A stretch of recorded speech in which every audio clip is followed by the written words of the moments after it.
का एक लड़का 5वीं कक्षा में पढ़ता था। उसके पापा का किसी दूसरे शहर में ट्रांसफर हो जाता है, जिसकी वजह से उसे दूसरे स्कूल में एडमिशन लेना पड़ता है। मनीष का अपने स्कूल में पहला दिन था और क्लास में सभी बच्चे आपस में बातें कर रहे थे। तभी उनकी क्लास टीचर वंदना मैडम वहां आ जाती है, जिसे देखकर सभी बच्चे चुप हो जाते हैं। तभी वंदना मैडम मनीष को देखती है और उससे पूछती है, लगता है तुम क्लास में नए आए हो। क्या नाम है तुम्हारा? जी मैडम, मनीष। अच्छा बच्चों, कल जो मैंने तुम्हें काम करने के लिए दिया था, तुम सब वो काम करके लाए हो? सभी बच्चे डरते हुए मैडम से कहते हैं, जी मैडम। ठीक है, अब सभी बच्चे अपनी अपनी कॉपी लाकर मुझे दिखाओ।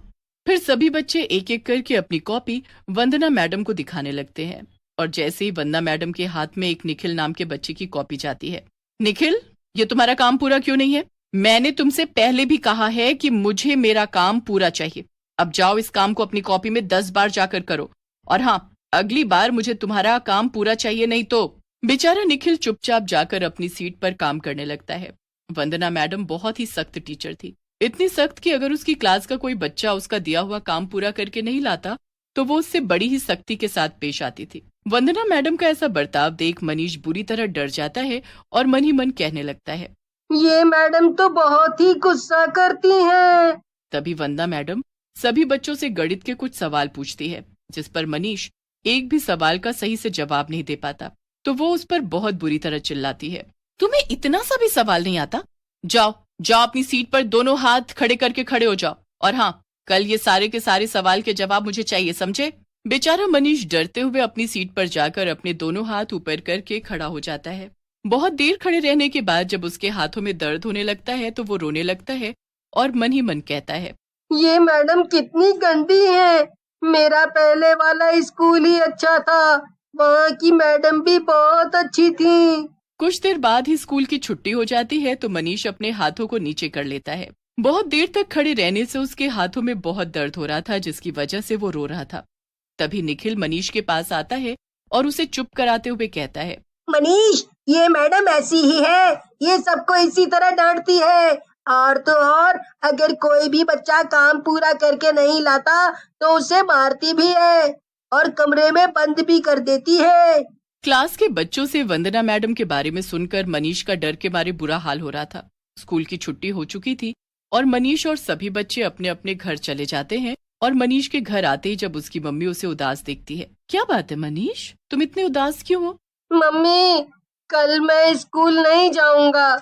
नहीं बेटा, ऐसा नहीं कहते। स्कूल नहीं जाओगे तो फिर बड़े आदमी कैसे बनोगे? मनीष बेचारा अपनी मम्मी से कुछ नहीं कहता। और फिर अगले दिन मनीष तैयार होकर स्कूल चला जाता है और क्लास में जाते ही वंदना मैडम उन्हें पढ़ाने आती है और सबसे पहले वो सभी बच्चों से कल के दिए काम के बारे में पूछती है। बच्चों, कल जो मैंने तुम्हें याद करने के लिए दिया था, याद करके लाए? सभी बच्चे डरते हुए वंदना मैडम से कहते हैं, जी मैडम। वंदना मैडम एक एक करके सभी बच्चों से सुनने लगती है। तभी एक बच्चा मैडम को सुना नहीं पाता, जिस पर वंदना मैडम बहुत गुस्सा होती है और उसके हाथ पर छड़ी से मारती है, जिस पर वो बच्चा दर्द से रोने लगता है। मैडम मुझे मत मारो, मेरे हाथ में बहुत दर्द हो रहा है। दर्द हो रहा है? जब मैंने तुम्हें याद करके लाने के लिए कहा था तो फिर तुम याद करके क्यों नहीं लाए? तुम्हें पता है ना, मुझे मेरी क्लास में कोई भी नालायक बच्चा नहीं चाहिए।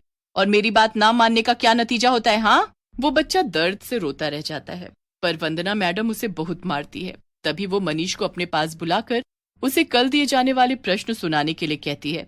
मनीष, कल जो मैंने तुम्हें प्रश्न याद करने के लिए दिए थे, सुनाओ। मनीष कल पूरे दिन मैडम के डर की वजह से याद नहीं कर पाता है। वो मैडम।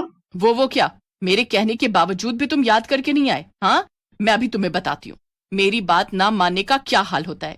फिर वंदना मैडम जोर से मनीष को 2 थप्पड़ लगाती है।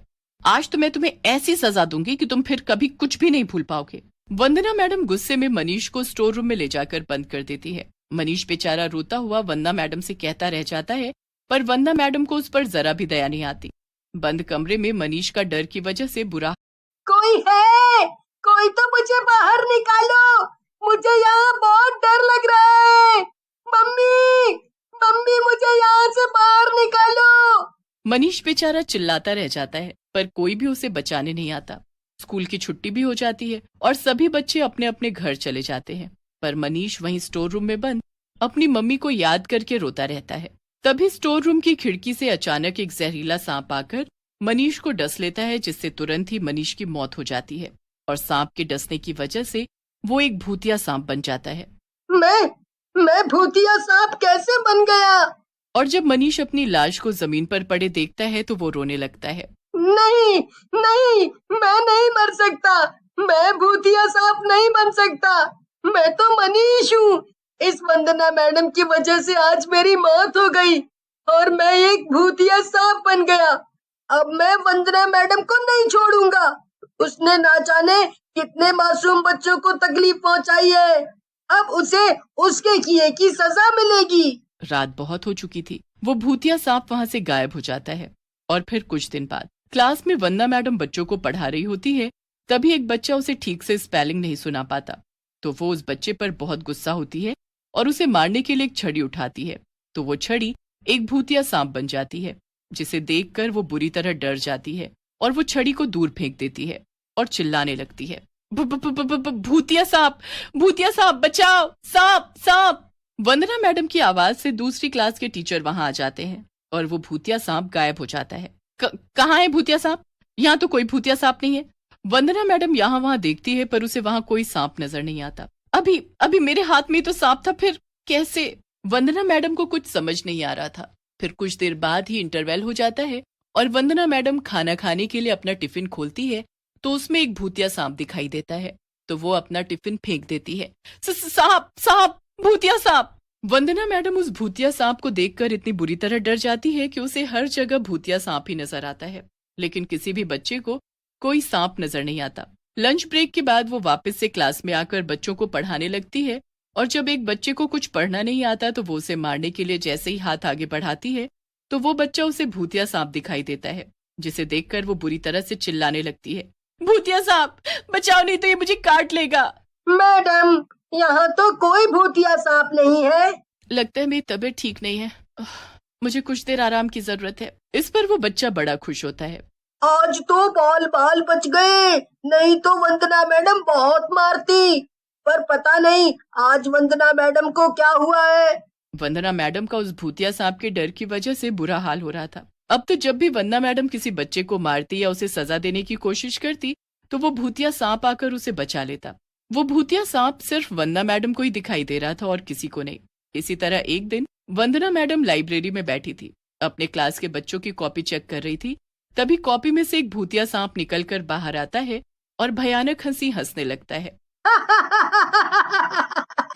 बहुत तड़पाया है ना तूने बच्चों को, बहुत शौक है ना तुझे स्टोर रूम में बंद करने का। अब तुझे मैं बताता हूँ। तुम मनीष हो, मुझे मत मारो, मुझे जाने दो, मुझसे गलती हो गई। वो भयानक सांप देखते ही देखते बड़ा हो जाता है और जोर से चिल्लाने लगता है, याद कर, तूने मुझे स्टोर रूम में बंद कर दिया और मैं वहाँ चिल्लाता रहा, पर तूने मुझे बाहर नहीं निकाला। वहाँ मुझे सांप ने काट लिया और मैं मर गया, जिसकी वजह से मैं भूतिया सांप बन गया। अब मैं तुझे नहीं छोड़ूंगा, इसकी तुझे सजा मिलकर ही रहेगी। फिर जैसे ही वो भूतिया सांप वंदना मैडम को डसने जाता है तभी वहाँ वंदना मैडम की आवाज सुनकर स्कूल के सारे टीचर आ जाते हैं। वो वंदना मैडम और उस भूतिया सांप की बात सुन लेते हैं। मनीष, मनीष, छोड़ दो उसे बेटा। हम जानते हैं कि तुम्हारे साथ वंदना मैडम ने जो किया वो बहुत गलत किया, पर इसकी सजा इन्हें कानून देगा। छोड़ दो बेटा, छोड़ दो। फिर सभी टीचर वंदना मैडम को पुलिस के हवाले कर देते हैं, जिससे मनीष की आत्मा को शांति मिल जाती है और वो वहाँ से गायब हो जाता है।